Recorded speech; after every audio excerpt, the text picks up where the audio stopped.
So when you come to Kabul, at least if you're me, the one thing you really want to do is have Richard Engel show you around.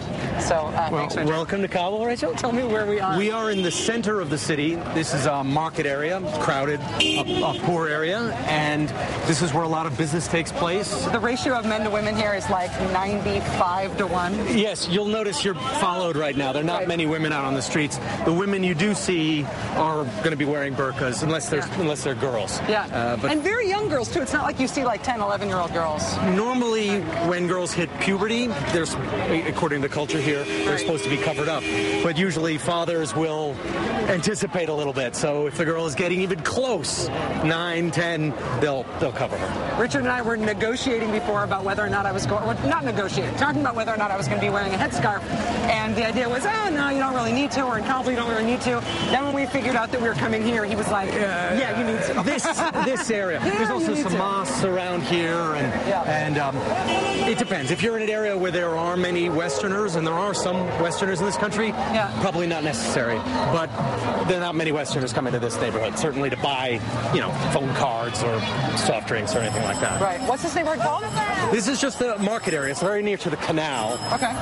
The canal, which is part of the Kabul River that goes through the city. And you'll notice how really crowded it is. Yeah. Most people don't know Kabul has expanded dramatically since 2001. Why? There were about 1 million people here before the war. Now they're between 4 and 5 million people. My God. So it's grown 3 to 5 times. Is that because of people leaving outlying areas to come here either for opportunity or because they can't stay where they are? Both. Okay. Once the invasion began, lots and lots of money started pouring into Kabul. Yeah. Billions of dollars a month is ending up here. Right. So there's jobs.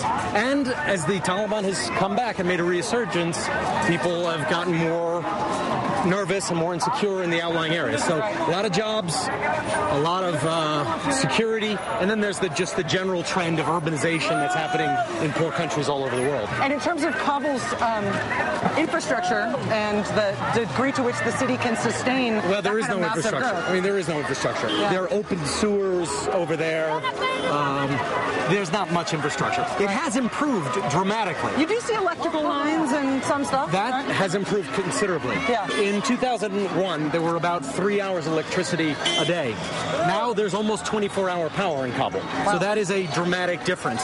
But there's still really no infrastructure to support the city. The roads are packed.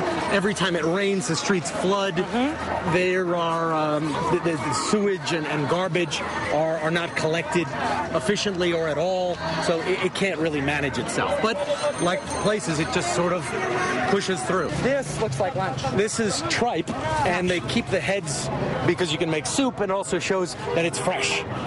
Because if the heads and the eyes were all dried out, then it would show that it's old intestine, and we're not having that for lunch. We're not. I don't know. Those goat heads look very fresh. Yeah, they looked fresh, and that is the sign. But the common perception or misperception is that this is a narco state, and that the people here who are corrupt live off of drug money. Yeah. And yes, there is some drug money, maybe even a few $100 million a year in drug money, which is a lot. But by far, the biggest industry is the war. Yeah. $5.5 billion a month. $1 billion a month.